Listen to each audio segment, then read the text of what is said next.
5:11 Pilipinas, good morning, nagbabalik po ang Panahon TV. Para po sa kapapasok pa lamang na ulat, mahigit 2,000 katao na ang naiulat na nasawi, habang mahigit naman po sa 1,000 ang sugatan, habang 82 po ang nawawala pa rin. Dulot pa rin po yan ng pananalasa ni Bagyong Yolanda. Ang apektado nga pong pamilya, umaabot na po sa mahigit 1 milyon. Diyan po yan sa Regions 4A, 4B, 5, Region 6, 7, 8, 10, 11 at ganun din sa Caraga. Samantala mga kababayan, yung mga tao pong, yung mga bahay po na naapektuhan ay mahigit na po sa 100,000 at ganun din po, no, matindi rin po ang iniwan nitong epekto sa ating mga istruktura at mga halimbawa po ng mga kalsada at bridges. As of now, 3 pong kalsada sa Region 6 at Region 8 ang hindi pa rin pumadaanan. Umaabot na nga po yung halaga ng danyos sa mahigit 400 million pesos. Diyan po yan sa Regions 4B, 5, 6 at Caraga. Samantala, suspendido pa rin po ang klase sa mga sumusunod na lugar. Diyan po yan sa Sogod, Borbon, Tabogon, San Remigio, Medellin, Daan Bantayan, Madridrejos, Santa Fe at ganun din sa Bantayan. Diyan po yan sa Cebu. At samantala, nakataas pa rin po ang state of calamity sa Dumangas, Iloilo, Haniuyay, Iloilo, Province of Antique, Bacolod City, Samar Provinces, Leyte, Cebu, Iloilo, Capiz, Aklan at Palawan. Samantala mga kababayan, sa kasalukuyan ay ginagawa pa rin po ang rescue and relief operations dyan nga po yan sa mga nabanggit na lugar. At mga kababayan, dahil nga po ngayon may low pressure area sa ating bansa, mahalagang malaman ano nga kayang aasang lagay ng panahon sa susunod na 3 araw. Makakaapekto nga ba ito sa lagay ng ating panahon? Abay, silipin po natin yan sa 3-day weather forecast ng Pag-asa. Unahin po natin sa Baguio, fair weather nga po ang ating mararanasan bukas. Magpapatuloy po yan hanggang sa Sabado, nothing to worry about.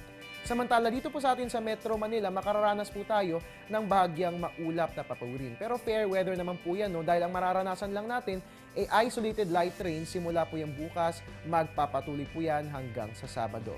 At samantala mga kababayan, mabuting silipin din po natin ang lagay ng panahon kung saan nangyayari ang rescue and relief operations. Narito nga po ang 24-hour weather forecast ng Pag-asa.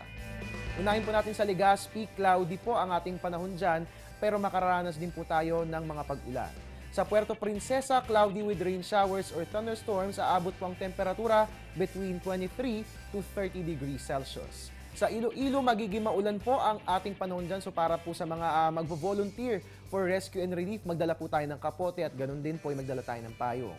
Sa Bacolod, magiging maulan din po ang ating panahon at maglalaro po ang temperatura between 24 to 31 degrees Celsius. Metro Cebu, magiging maulan, makararanas po tayo ng rain showers or thunderstorms at maglalaro ang temperatura between 24 to 31 degrees Celsius. Sa Tacloban, magiging maulap at magiging maulan ang ating panahon. So bukod po sa mga payong at kapote, magdala rin po tayo ng tsinelas at bota. Nang sa gayon, abutan man tayo ng baha dyan po sa rescue operations po natin, ay hindi po tayo mapeperwisyo. Sa Cagayan de Oro, nothing to worry about. Fair weather po ang ating mararanasan dyan. Habang sa Davao po, makararanas po tayo ng isolated rain showers or thunderstorms kung kaya't dalhin natin ang ating mga payong. At bilang panghuli, sa Zamboanga makararanas po tayo ng isolated rain showers or thunderstorms at maglalaro po ang temperatura between 24 to 31 degrees Celsius. At ngayon naman, siguro dapat sa mga tutulong at mag-aalay ng donasyon sa ating mga kababayan nasa lanta ni Bagyong Yolanda, siguro bukod sa mga pagkain at mga lumang damit, dapat bigyan din po natin sila ng emergency survival kit. Ano nga bang dapat na laman ng emergency survival kit? Panoorin po natin ito dito lang yan sa Project Dina Video, Maging Ligtas, Maging Panatag, Pilipinas.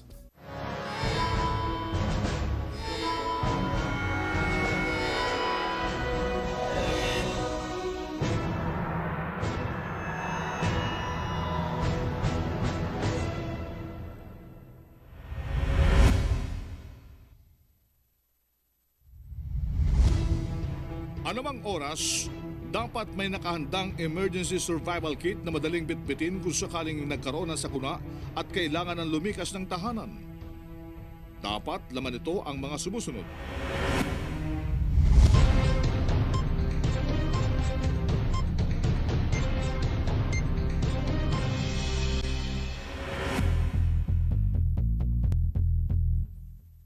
First aid kit na nagalaman ng mga gamot para sa lagnat, LBM, sugat at iba pa. Flashlight, kandila, posporo, baterya at pito. Radyo at baterya. Inubing tubig sa saradong lalagyan. Mga kailangan ng mga sanggol, matatanda at may kapansanan. Ready to eat na pagkain na maaaring tumagal ng 2 araw. Kumot, malinis na damit, kapote, bota, tsinelas, tissue at sanitary supply. Lubid, dyaryo, at matibay na lalagyan ng mga mahalagang bagay. Pera, papel at ballpen. At identification card o ID na nagalaman ng blood type at emergency contact number.